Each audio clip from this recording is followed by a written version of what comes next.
Hi students, welcome to my channel effortless physics. आज हम बहुत इम्पॉर्टेंट चीज़ करने वाले हैं। आज हम काफ़ी सारे रिलेशन डेवलप करने वाले हैं। सो आपको फॉर्मूलाज याद करने के लिए जस्ट बी प्रिपेयर्ड। ओके, सो हम स्टार्ट करते हैं। फर्स्ट, जब ये इलेक्ट्रॉन गोल गोल घूमते हैं तो ऑब्वियसली इनका कुछ रेडियस होता है। तो वो रेडियस का क्या रिलेशन है वो हम देखेंगे, उसका क्या फॉर्मूला है। तो ये हमारा रेडियस का फॉर्मूला है h square epsilon not by pi square, that is pi M E square N square by Z. Means अगर हम फर्स्ट ऑर्बिट में है तो n की जगह 1 डाल दोगे, सेकेंड ऑर्बिट में है तो n की जगह 2 डाल दोगे, and so on. And z is the number of protons. एक प्रोटॉन है तो z की जगह 1 आएगा, 2 प्रोटॉन्स है न्यूक्लियस के बाद तो z की जगह 2 आएगा। So this is the relation, R N is directly proportional to n square by z। अगर बेटा हम फर्स्ट ऑर्बिट में होंगे, ठीक है ना, तो फिर जो यानी आप ऐसे समझ लो, ये जो है ना, ये H square epsilon by pi M E square, इसका वैल्यू है 0.53। तो वो अगर हम सब्स्टिट्यूट कर देंगे तो radius in the nth orbit का फॉर्मूला आएगा 0.53 n square by Z angstrom. ये हो गया रेडियस का रिलेशन। ऐसे ही सारे रिलेशंस हम डेवलप करेंगे। उसके बाद नेक्स्ट है वेलोसिटी का। ऑब्वियसली इलेक्ट्रॉन गोल घूम रहे हैं तो इनकी क्या वेलोसिटी होगी। तो वेलोसिटी का फॉर्मूला है Z E square by 2 epsilon not H N. तो जेड के साथ डायरेक्ट रिलेशन, एन के साथ इनवर्स रिलेशन, और ये जो बाकी का कांस्टेंट है उसकी वैल्यू होती है 2.2 इंटू 10⁻⁶। तो v is equals to 2.2 into 10⁻⁶ z by N, या इसी को आप लिख सकते हो c बाई 137।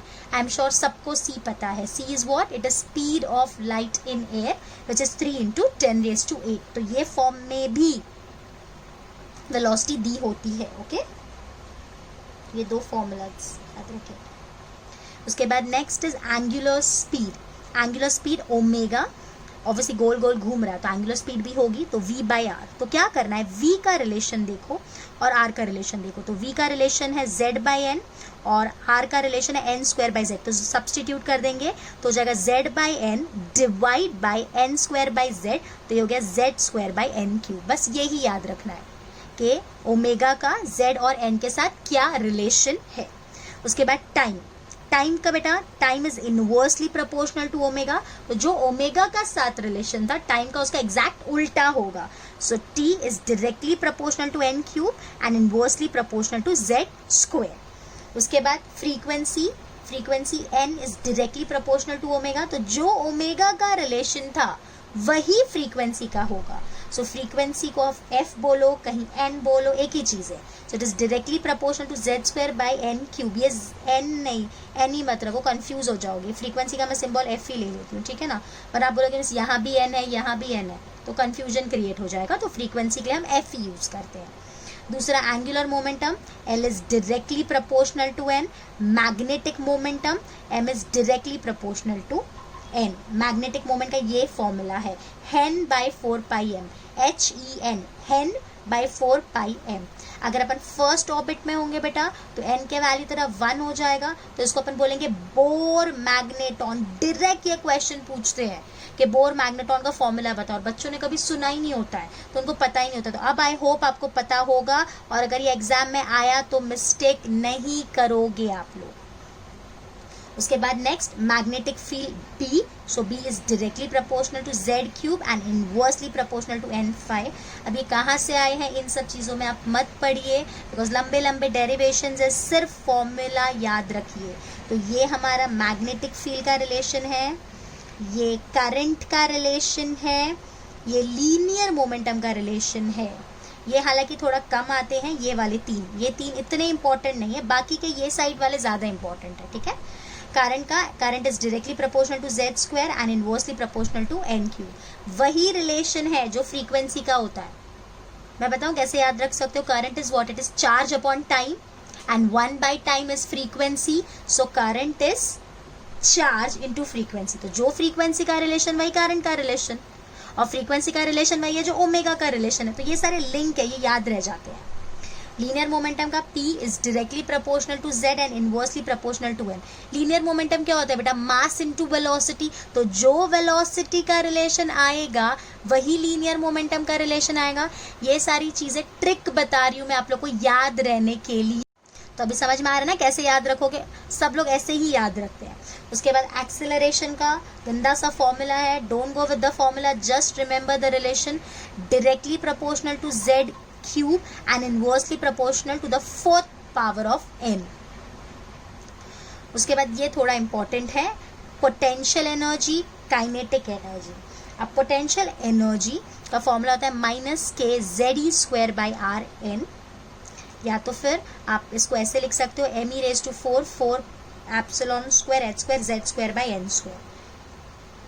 ये याद रख लो, अच्छा है। सिमिलरली यहाँ पे भी काइनेटिक एनर्जी का फॉर्मूला देखो, जरा ध्यान देना, काइनेटिक एनर्जी और पोटेंशियल एनर्जी के फॉर्मूला में जो ग्रेविटेशन में रिलेशन आपने याद किया है वही रिलेशन यहाँ होता है। Kinetic energy is half of potential energy, kinetic energy is half of potential energy, और पोटेंशियल एनर्जी नेगेटिव होती है, काइनेटिक एनर्जी पॉजिटिव होती है। अगर मैं बोलूँ पोटेंशियल एनर्जी 8 है तो तुरंत -8 होगी, तो काइनेटिक एनर्जी 4 होगी। अगर मैं बोलूँ पोटेंशियल एनर्जी -10 है तो काइनेटिक एनर्जी 5 होगी। तो इस तरह से याद रखना है, kinetic energy is always half of potential energy, kinetic energy is always positive, potential energy is always negative, और ये उनके formulas. So kinetic energy is directly proportional to z² and inversely proportional to n²। उसके बाद बेटा अगर आप इन सारे values put करोगे तो आप एक तो ऐसे लिख सकते हो RCH z²/n², ये इंपॉर्टेंट है, ये इंपॉर्टेंट है, ये R रिडबर्ग कांस्टेंट है। सो this is a important formula, miss नहीं करना है। और अगर अपन इलेक्ट्रॉन वोल्ट के टर्म्स में लिखेंगे तो ये फॉर्मूला लिखते हैं 13.6 z²/n², और ये R का भी फॉर्मूला दिया, R का भी फॉर्मूला इंपॉर्टेंट है और इसकी वैल्यू भी इम्पॉर्टेंट है।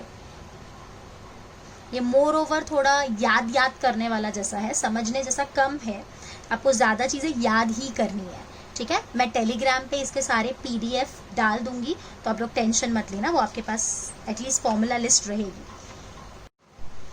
Next, total energy is minus kinetic energy and binding energy is equals to kinetic energy. ध्यान देना जो मैं बोल रही हूँ, kinetic energy, total energy and binding energy are equal and they are half of potential energy, okay? और total energy और potential energy negative होगी और काइनेटिक एनर्जी और बाइंडिंग एनर्जी पॉजिटिव होगी। इस तरह से याद रखा करो, ओके बेटा। नेक्स्ट इज आयोनाइजेशन एनर्जी और एक्साइटेशन एनर्जी। इन दोनों में डिफरेंस क्या होता है ये समझो।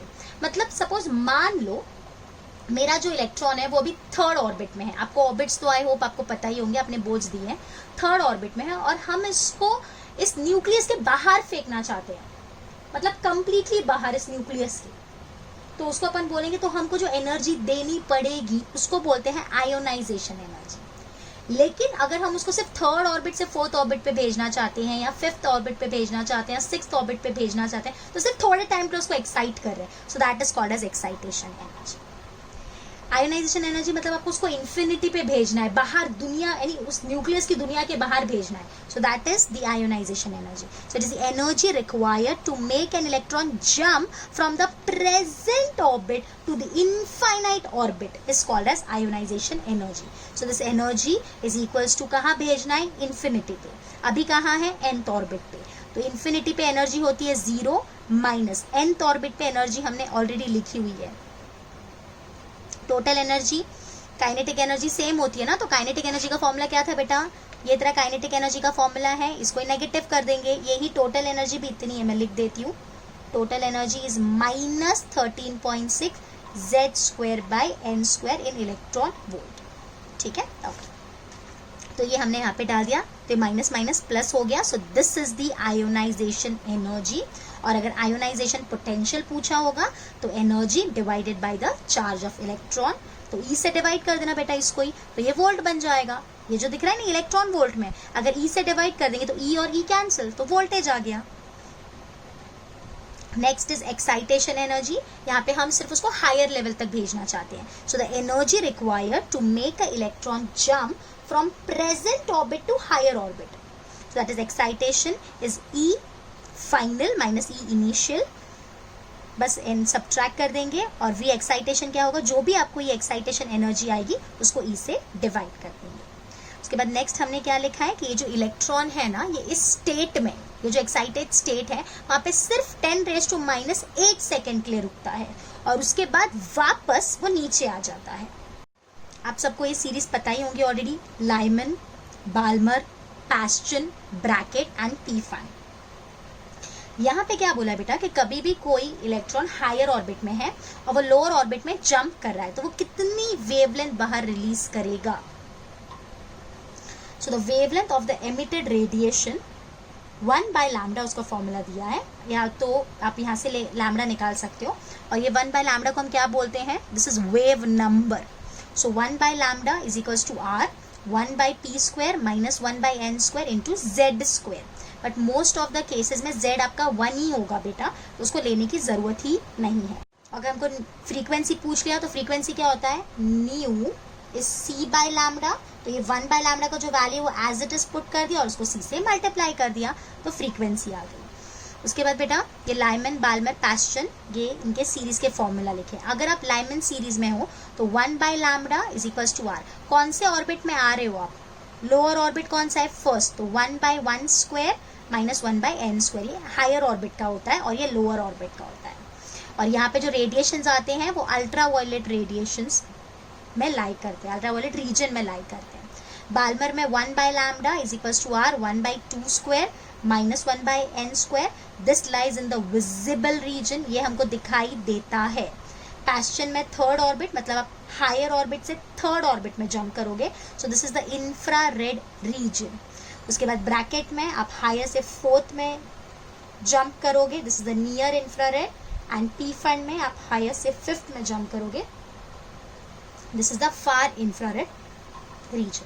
बेटा अगर मैं बोलूँ, अगर आप हाइड्रोजन की बात कर रहे हो तो उसकी फर्स्ट एनर्जी है फर्स्ट लेवल में -13.6 इलेक्ट्रॉन वोल्ट, बाल्मर में होती है -3.4, पास्चन में -1.51, ब्रैकेट में 0.85 और पीफन में 0.54 इलेक्ट्रॉन वोल्ट। इस तरह से ये एनर्जीज आपको याद करनी है।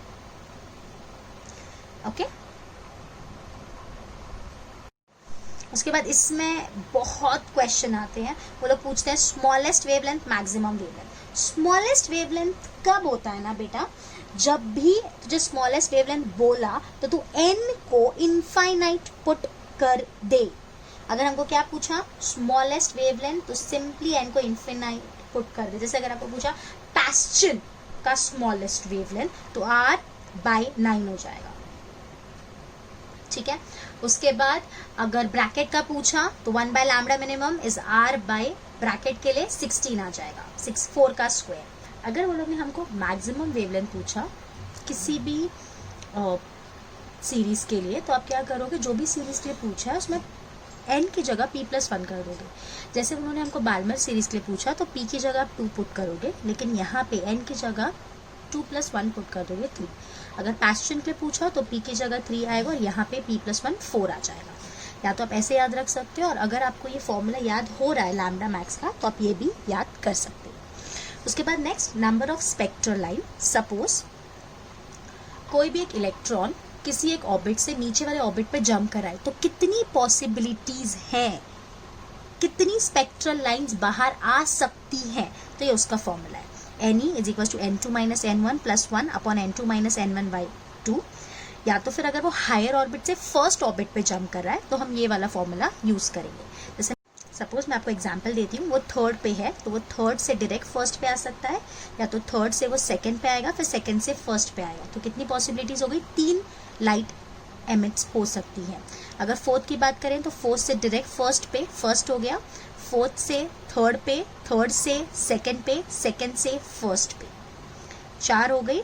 उसके अलावा ये थर्ड से डायरेक्ट फर्स्ट पे आ सकता है और फोर्थ से डायरेक्ट सेकंड पे आ सकता है। तो इस तरह से 6 पॉसिबिलिटी है। तो यहाँ पे अगर आप फॉर्मूला में पुट करोगे तो वो आपको आंसर मिल जाएगा। जैसे n की जगह 4 पुट कर दूँ तो 4 × 4 minus 1/2, so 2 1s are 2 2s are, तो 2 × 3 is 6। तो इस तरह से आपको आ जाएगा। और अगर वो सपोज फोर्थ से सेकंड पे जंप कर रहा है तो कितनी लाइन पॉसिबल है, तो आप यहाँ पे n2 की जगह 4 पुट कर दोगे और n1 की जगह 2 पुट कर दोगे। ओके, मूविंग अहेड, ये अभी हमने जो भी पढ़ा वो हम लोगों ने इलेक्ट्रॉन के बारे में पढ़ा, मतलब पूरे एटम के बारे में पढ़ा। अब हम पढ़ने वाले हैं न्यूक्लियस के बारे में। तो nuclei are made up of protons and neutrons, यानी प्रोटॉन्स और न्यूट्रॉन्स को मिला के न्यूक्लियस बनता है। प्रोटॉन्स एंड न्यूट्रॉन्स को मिल के हम न्यूक्लियॉन्स बोलते हैं। प्रोटॉन्स और न्यूट्रॉन्स दोनों को न्यूक्लियॉन्स बोलते हैं।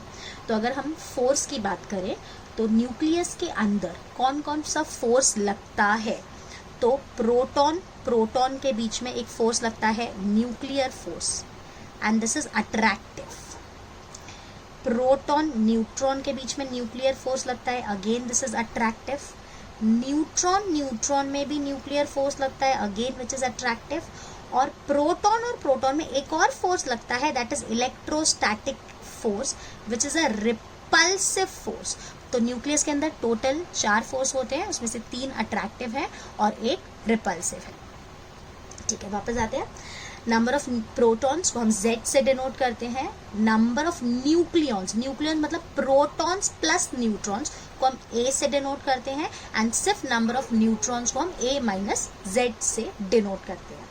और किसी भी न्यूक्लाइड को हम कैसे लिखेंगे, XZA। Z मतलब क्या होगा, number of protons, and A मतलब क्या होगा, number of protons and neutrons. अभी उसके बाद ये भी क्वेश्चन पूछते हैं कि न्यूक्लियस का रेडियस कितना होता है। So radius of nucleus is equals to R0 A⁻⁴, मतलब जितना ज्यादा उसका A होगा उतना ज्यादा उसका रेडियस होगा, means it depends upon the atomic mass number. So अपन ऐसा लिख सकते हैं, ये R0 का वैल्यू है and R is directly proportional to A⁻⁴। तो जितना ज़्यादा A होगा उसका आप क्यूब रूट ले लोगे तो आपको रेडियस का प्रोपोर्शनलिटी मिल जाएगा। उसके बाद न्यूक्लियस का वॉल्यूम, तो अपन ने पुट किया वॉल्यूम का फॉर्मूला, न्यूक्लियस स्पेरिकल होता है तो 4/3 पाई R³ की जगह बेटा ये पुट कर देंगे, तो ये A है, ऑलरेडी क्यूब रूट है और क्यूब, तो इसलिए क्या रिलेशन मिला, वॉल्यूम और A का V is directly proportional to A, and यहाँ पे radius is directly proportional to A⁻⁴। And nucleus की जो डेंसिटी है वो फिक्स्ड होती है, and this is very very very large density. Okay, next, number of nucleon पर यूनिट वॉल्यूम, यानी यूनिट वॉल्यूम में कितने अप्रोक्सीमेटली न्यूक्लियन होते हैं। सो 10⁴ न्यूक्लियन पर मीटर क्यूब। ओके, उसके बाद आइसोटोप क्या होता है, आइसोबार क्या होता है, आइसोटोन्स क्या होता है। आइसोटोप में सेम Z होंगे, same Z mean same number of protons, different number of neutrons, तो इसलिए A अलग होता है। नेक्स्ट इज आइसोबार, इसमें सेम A होता है, means number of protons plus neutrons जो होता है वो सेम होगा, बट नंबर ऑफ प्रोटॉन्स अगर खाली पूछेंगे तो वो अलग अलग होगा। नेक्स्ट आइसोटोन में Z भी अलग होगा, A भी अलग होगा, but A minus Z same होगा। Z number of protons, A protons and neutrons, and A minus Z is number of neutrons, तो यहाँ पे number of neutrons same होगा। उसके बाद ये mass of electron है which is approximately 0.0005 AMU। ये mass of proton which is approximately 1 AMU, and mass of neutron is this which is also approximately 1 AMU।